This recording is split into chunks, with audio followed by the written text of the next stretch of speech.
Buenos días, bienvenidos. Bueno, vamos a dar inicio a esta nueva reunión del Consejo Académico de Ética en Medicina. Les agradecemos mucho la presencia. Vamos a hablar hoy de ética en el inicio de la vida humana, un tema que es recurrente en nuestras geografías, pero al que por lo menos concita el interés general. Así que creo que es bastante adecuado que también lo veamos acá periódicamente. Bueno, le doy la palabra a la organizadora. Gracias, Margarita, presidente del CAEM, a las autoridades de la Academia de Medicina y a todo el personal de la Academia que nos asiste y acompaña en la parte técnica de la realización del seminario. Bueno, el tema de mi exposición es el embrión humano, un fin en sí mismo. Cuando hablamos de ética en el inicio de la vida humana, nos planteamos un sinfín de condiciones que involucran no solo el proceder médico en referencia a la mujer, el hombre y el hijo, sino en cómo dicho proceder impactará en el futuro de la humanidad.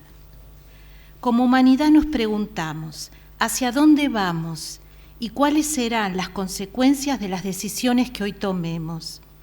Empecemos por el inicio de la vida y por ende con el más pequeño, el ser humano en su origen biológico. ¿Cuándo se inicia la vida humana? ¿Qué es o quién es el embrión humano? ¿Cuál es el límite del accionar de la ciencia y de la medicina en la etapa de inicio de la vida humana?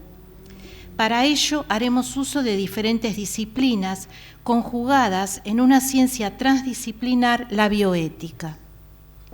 En este reto, el anhelo es la búsqueda de la verdad, comprendida como aquella que es lo que es, independientemente de nuestra interpretación subjetiva. Llegar a la verdad implica descubrir la esencia que define al ser humano, desde el inicio hasta el final de su existencia, ya que esa nota esencial, innata y constante definirá éticamente todas las acciones médicas que impliquen el tratamiento de seres humanos y por lo tanto de los embriones humanos. Es necesario establecer en primer lugar el estatus moral del embrión humano. El método triangular de la bioética personalista, que es aquella que se basa en el respeto de la persona, tiene 3 pasos metodológicos que son aplicables al análisis del estatus moral del embrión. Primero, análisis científico objetivo. Segundo, análisis antropológico, filosófico, teológico. Y por último, las consecuencias éticas para la praxis operativa. Análisis científico objetivo. El comienzo de la vida de un nuevo ser humano está dado desde el momento de la penetración del espermatozoide en el ovocito.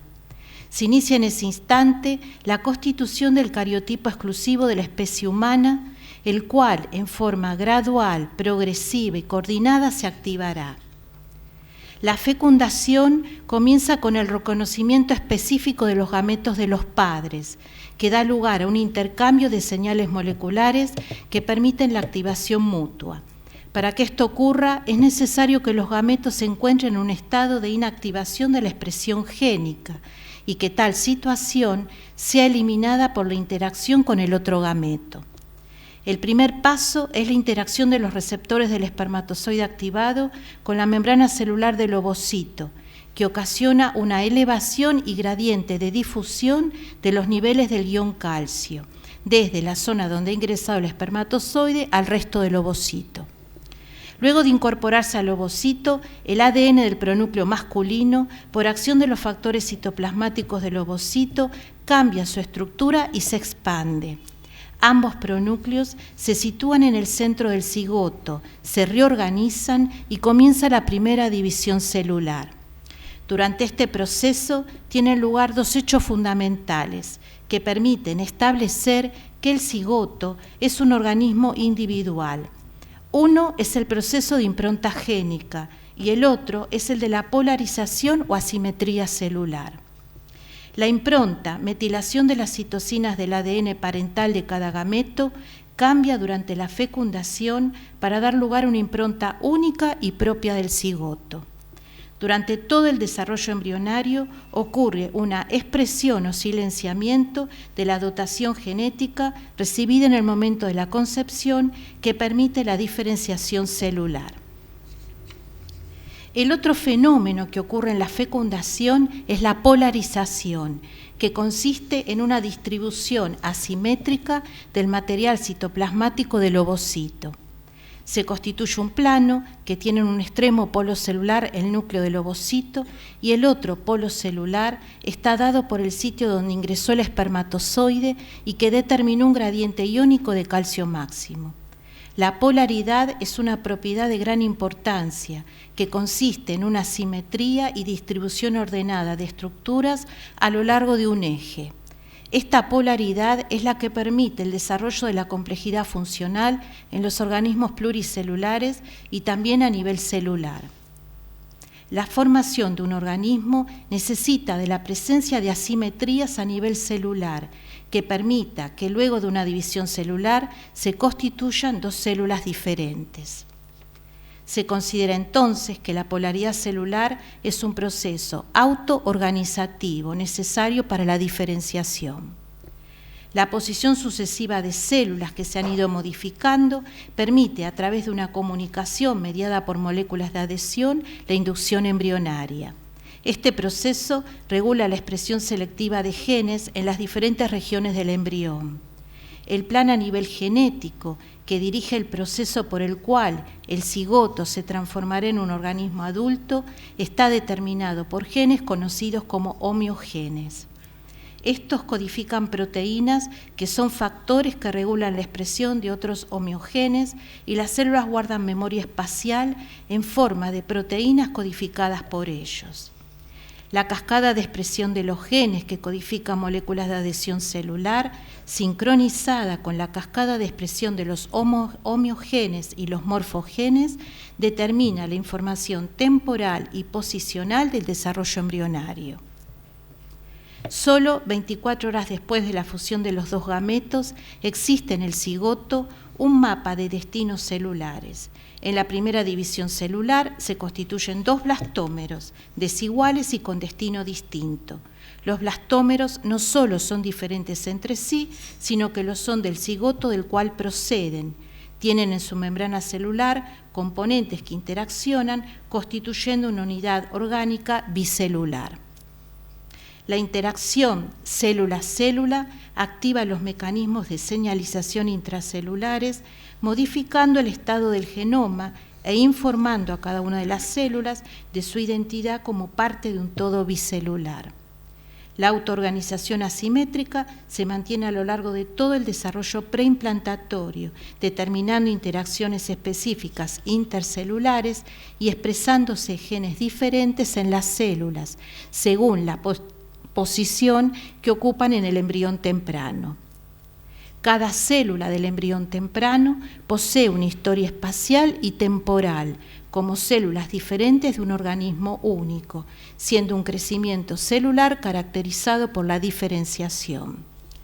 Cada ser humano es único, no solo por su constitución genética heredada de sus padres, sino porque a lo largo de toda la existencia existe una emisión diferente de la información contenida en su dotación genética por la interacción con el medio.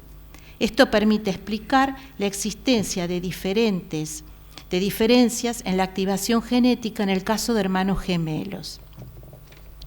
Tras las sucesivas divisiones celulares, se alcanza el estadio de 16 células y las de ubicación externa expresan una proteína clave que las determina ser trofoblasto. Esta proteína citocortical, llamada esrina, es un componente del citoesqueleto y tiene un papel importante en la formación y estabilización del polo de las microvellosidades. Este es el factor de asimetría mantenido durante las mitosis y la polaridad es restablecida solo en las células hijas que se llevan el polo de la célula inicial.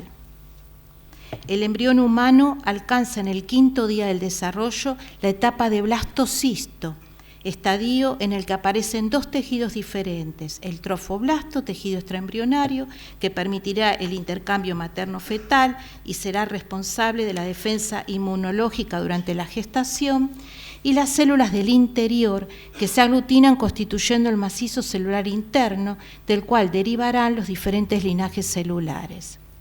Esta primera diferenciación en dos linajes celulares se inicia en el momento mismo de la constitución del cigoto. La diferencia de interacciones entre las células que ocupan el interior y el exterior permite que reciban señales moleculares distintas y se diferencien fenotípicamente.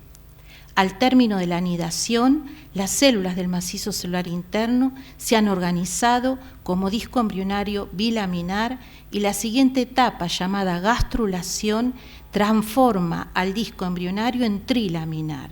Se puede entonces diferenciar claramente en ectodermo, mesodermo y endodermo. La gemelación homocigota puede ocurrir en dos circunstancias: cuando en una sola fecundación se forman dos cigotos en la situación de hipocalcemia materna, o bien por una escisión del macizo celular interno del embrión al formarse dos polos de implantación. Esta circunstancia es más frecuente en la práctica de la fertilización in vitro con transferencia embrionaria que en la concepción natural por la falta de sincronización materna. De acuerdo a la información aportada por la ciencia, no hay dudas en considerar que desde el momento mismo de la concepción se origina una realidad biológica nueva e individual, dotada del patrimonio genético de la especie humana, el cigoto. El cigoto es una realidad unicelular, totipotente, con capacidad natural de desarrollo en cuanto a organismo completo, y los casos de gemelaridad en la fecundación natural corresponden a la formación simultánea de dos cigotos.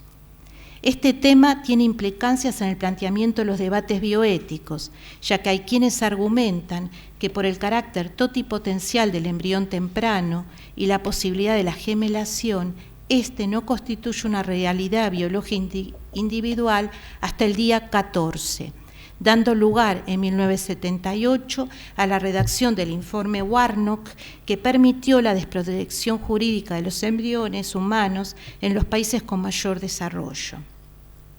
En síntesis, el cigoto es una realidad biológica individual, perteneciente a la especie Homo sapiens en la fase de desarrollo unicelular, que expresa de forma autónoma sus potencialidades de desarrollo a través de un proceso orientado en el tiempo, continuo, gradual y coordinado. Análisis antropológico, filosófico, teológico. El estatus moral del embrión humano debe basarse en criterios intrínsecos a su realidad. Teniendo presente el conocimiento aportado por la ciencia, se puede establecer que estamos en presencia de un ser individual, que posee en sí una teleología de desarrollo y que pertenece a la especie humana, Homo sapiens.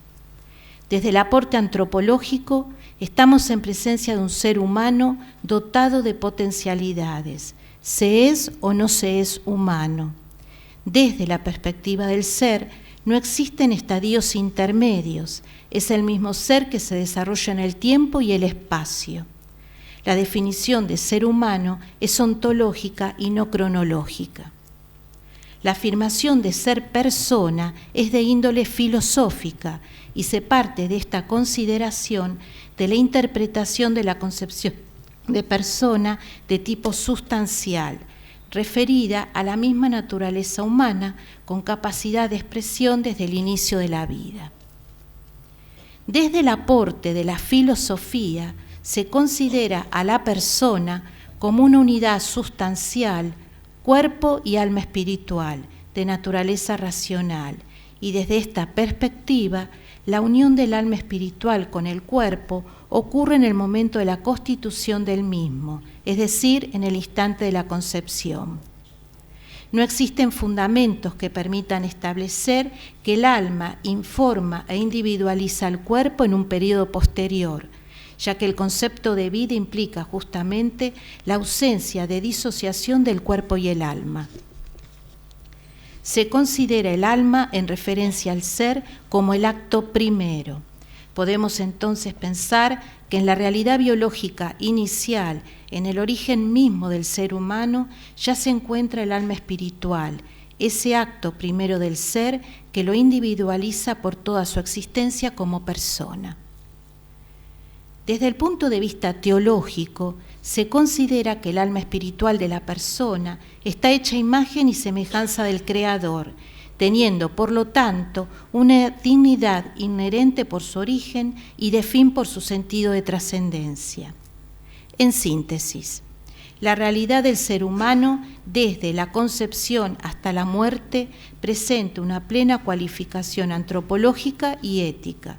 Por lo tanto, al embrión humano no se le puede atribuir el poseer un cambio en la naturaleza, ni una gradación moral diferente al de todo ser humano, y por lo tanto persona humana, con la consiguiente dignidad inherente que esto implica. Consecuencias éticas para la praxis operativa.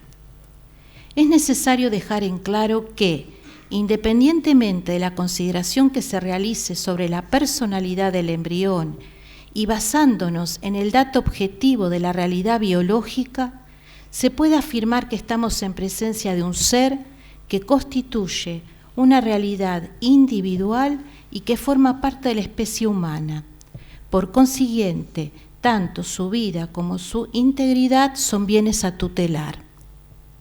Se puede hablar de diferentes estadios o fases del desarrollo humano, pero no existen fases en la realidad ontológica, y al tener el embrión humano una plena cualificación ontológica, le corresponde el resguardo de su vida e integridad.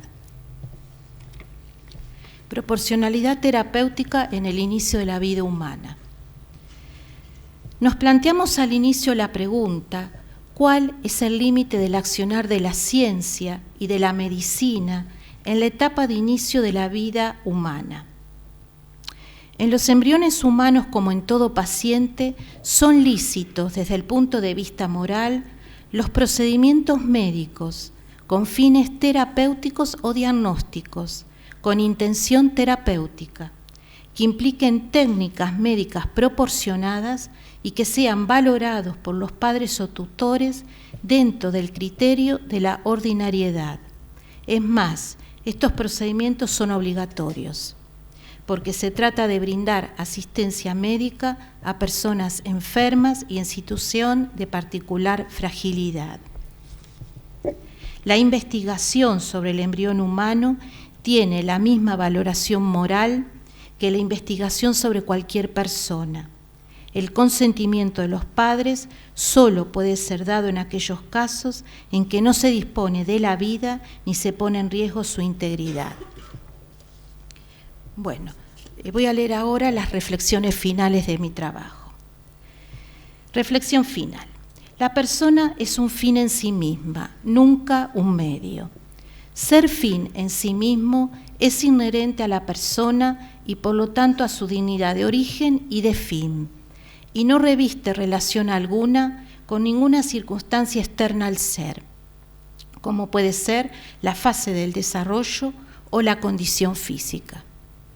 Se fin en sí mismo desde la concepción hasta la muerte natural, y para algunos incluso más allá del tiempo, ya que ser fin en sí mismo implica ser un ser cuya vocación es la trascendencia y la libertad su herramienta, pero una libertad cualificada en el sentido del bien.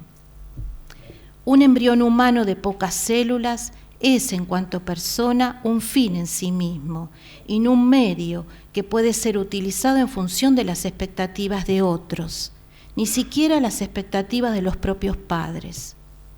No es un bien de consumo, es una persona, y por lo tanto su vida y su integridad son inviolables. En la actualidad, millones de seres humanos en estado embrionario son sometidos a una nueva forma de esclavitud. Hablar de esclavitud significa llevar a cabo la indigna tarea de deshumanizar y dominar al otro desde una estructura de poder. Se deshumaniza negando la realidad biológica y ontológica, de forma tal que el otro pasa de ser un ser humano, o sea, un igual a mí, a ser una cosa. ¿Cómo se entiende la contradicción que existe que, mientras millones de embriones son eliminados en el vientre materno, exista por otro lado tanto empeño en preseleccionar y obtener embriones en un laboratorio. Desde la lógica de la estructura del poder, la vida humana en la fase gestacional, la que tendríamos que, como humanidad, proteger y preservar a ultranza, pasa a regirse por las leyes del mercado. En algún momento de la historia reciente, el embrión humano dejó de ser lo que es, un fin en sí mismo, y se transformó para algunos sectores de la sociedad en el enemigo. ¿Hacia dónde vamos como humanidad si desvalorizamos de esta forma la vida? Atravesamos una profunda crisis de valores, observándose que la referencia para la toma de decisiones deja de ser la verdad objetivamente fundada y pasa a estar determinada por la opinión subjetiva de algunos. El anhelo por alcanzar la verdad se desvirtúa y el objetivo se convierte en la satisfacción de las aspiraciones individuales. El concepto mismo de libertad, pero como libertad relacionada a la responsabilidad y referida a la vida, se pierde y prevalece en forma exclusiva la autonomía. Es entonces que la libertad, disociada de su esencia, o sea, su hermandad con la verdad, se torna en mera satisfacción de los deseos personales. Al perderse el vínculo constitutivo de la libertad con la verdad, el hombre se transforma en un ser destructivo del otro y de sí mismo.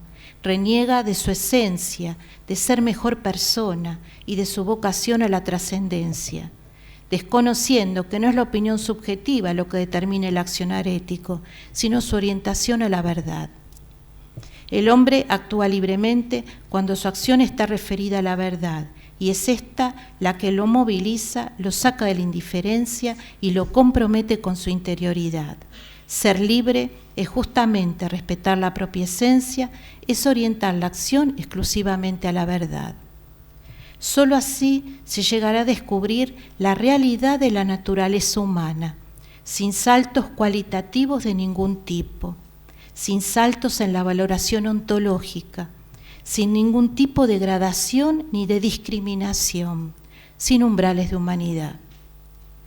¿Cuál es el límite de la condición humana que nos permite apoderarnos de la vida del otro, instrumentalizarlo y someterlo a condiciones de nuevas formas de esclavitud para nuestro beneficio? ¿Quién puede determinar y en virtud de qué concepto cuál es el umbral de la humanidad? Gracias.